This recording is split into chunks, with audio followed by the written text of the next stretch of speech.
بسم اللہ الرحمن الرحیم۔ کل کے سبق کے اندر ہم نے صفات حروف میں سے صفات لازمہ کی 10 قسمیں مکمل کی تھیں۔ تو یاد رکھیے وہ جو 10 قسمیں کل ہم نے پڑھی ہیں، جیسے ہمس، جہر، شدت، اخوت، توسط، استعلاء،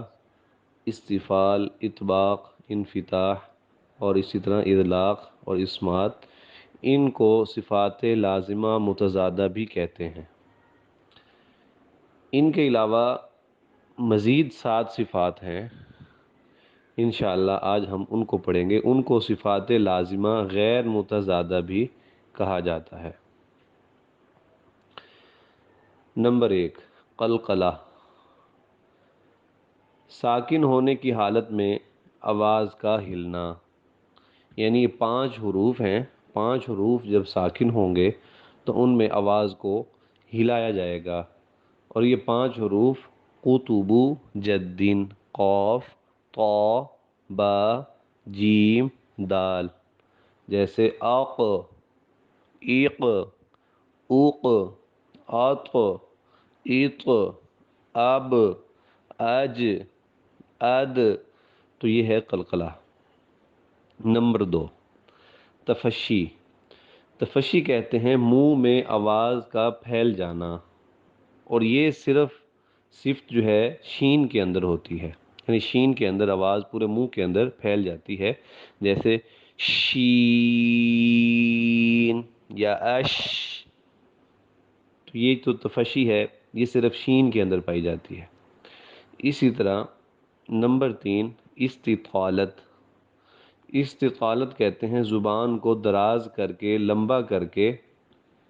حافہ کو اوپر کی 5 ڈاروں پر لگانا، یعنی زبان کے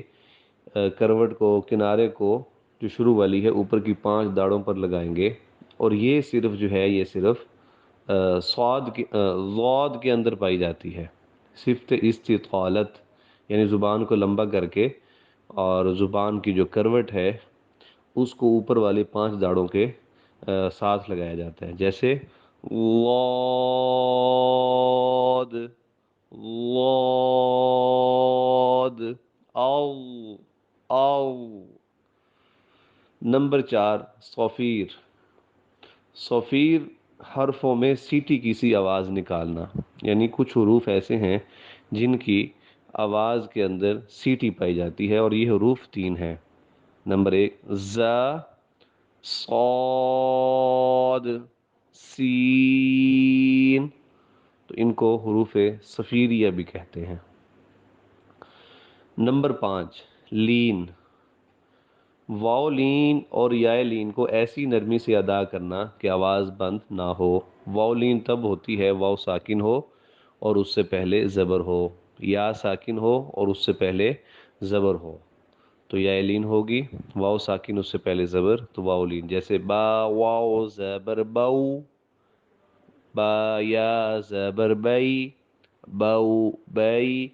تو ان میں آواز کو نرمی سے بھی ادا کرنا ہے اور آواز کو بند نہیں ہونے دینی، یعنی جھٹکا نہیں لگانا، بو بئی یوں نہیں کرنا، بلکہ بو بئی لمبا بھی نہیں کرنا، تھوڑا سا بس اس کو لمبا کریں گے، آپ یوں سمجھیں گے آدھے الف کی مقدار ہم اس کو لمبا کر سکتے ہیں۔ نمبر 6، انحراف، انحراف یہ صرف لام اور را میں ہوتی ہے،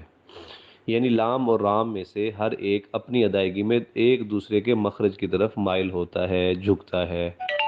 لام اور را کے اندر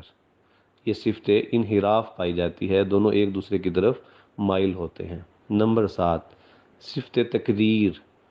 یہ صرف را ادا کرتے وقت یعنی اس کے اندر پائی جاتی ہے۔